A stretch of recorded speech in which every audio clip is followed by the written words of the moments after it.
જય શ્રી કૃષ્ણ, રાધે રાધે. વિષ્ણુ, અહીંયા 2 નંગ મેં હાપુસ કેરી લીધી છે. હાપુસ આંબા છે, 2 નંગ લીધા છે મેં. એકદમ પાકેલા હોય ને એ જ લેવાના છે. અને એને ખાસા કરીને સરખી રીતે નાના નાના ને ટૂંક કરી લેવાના છે. અને પછી કઢાઈ લઈને એમાં 2 થી 3 ચમચી ઘી પધરાવીને આપણે એનો પહેલાં માવો સિદ્ધ કરવાનો છે.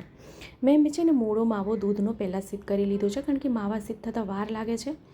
તો આજે આપણે માવામાં આંબાના પેડા સિદ્ધ કરવાના છે. તો એનું પહેલાં આપણે માવો સુંદર રીતે કરી લઈએ. તો આવી રીતે ગેસની આંચ ધીમી રાખીને એને ક્રશ નહીં કરવાનું, પલ્પ નહીં કરવાના, એના આખે ટૂંક જ રાખવાના છે. પછી આવી રીતે અડધું ગળી જાય પછી આમાં છે ને વિડીયો થોડુંક મારાથી કપાઈ ગયો છે. તો 1 કપ મેં માવો લીધો છે, મોળો માવો. જો આ કપનું માપ દેખાડું, આ 1 કપના માપથી 1 કપ મોળો માવો લીધો છે.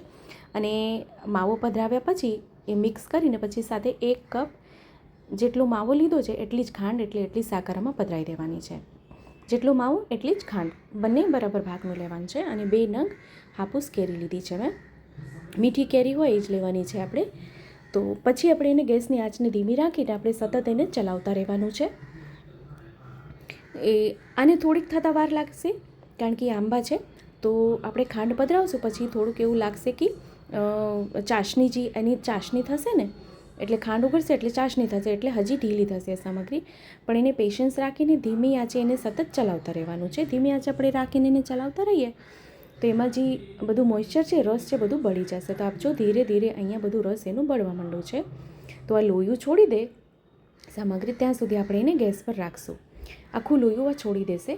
તો આજે આપણે ખૂબ નૂતન આપણે માવાનો ઉપયોગ કરીને આપણે અહીંયા આંબાના પેડા સિદ્ધ કરી રહ્યા છે.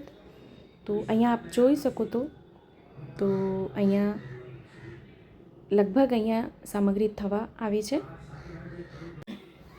અને હવે એને થોડીક વાર ગેસ પર રાખીને પછી એને ગેસથી નીચે ઉતારી લેશું. તો અહીંયા જો સામગ્રી એકદમ સુંદર થઈ ગઈ છે, સામગ્રી ઘટ થઈ ગઈ છે.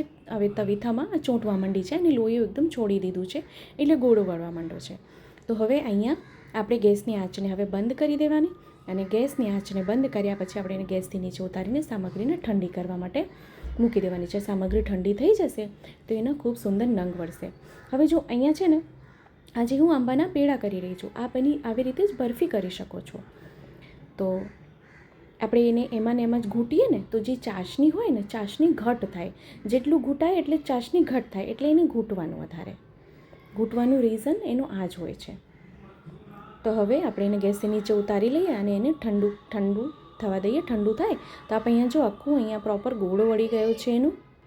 તો હવે જરાક એવું ઘીવાળો હાથ કરીને નાનકડા લુવા લઈને આવી રીતે પેડા વાળીને આ બીબા છે પેડાના, જેનાથી સુંદર એની છાપ આવી જાય છે. છાપડી ઓનલાઈન મળે છે આ, અથવા આપ તો નાથ દ્વારા કે વ્રજમાં જતા હોય ત્યાં તો બહુ સરળતાથી મળે છે, પણ ઓનલાઈન મળે છે આ. તો આવી રીતે બધા નંગ અહીં વાળી લઈએ. તો અહીંયા ખૂબ સુંદર રીતે બધા નંગ અહીંયા વાળી લીધા છે. તો વિડીયો આપને કેવો લાગ્યો છે કમેન્ટ કરીને જણાવશો, આપણા ગ્રુપમાં શેર કરશો, જેથી વધુ લોકો સુધી વિડીયો પહોંચે અને એને પણ વિડીયો ઉપયોગી થઈ શકે. ને ચેનલ પર નવા આવ્યા હોય તો ચેનલને સબસ્ક્રાઈબ કરશો, બેલ આઇકોન હિટ કરશો, જેથી જ્યારે બી કોઈ સામગ્રીનો વિડીયો મૂકવું તો આપ સુધી નોટિફિકેશન આવી જાય. અને હા, આપને વિડીયો કેવો લાગ્યો છે કમેન્ટ કરવાનું ના ભૂલશો. તો આપને આમાં જો કાંઈ ન સમજાણું હોય તો આપ મને ફરીથી કમેન્ટ કરશો, ચોક્કસથી હું આપને રિપ્લાય કરીશ. તો આપણે ફરીથી મળશું આવી રીતે જ નવા વિડીયો, નવી સામગ્રીની સાથે. ત્યાં સુધી આપ સૌને મારા જય શ્રી કૃષ્ણ.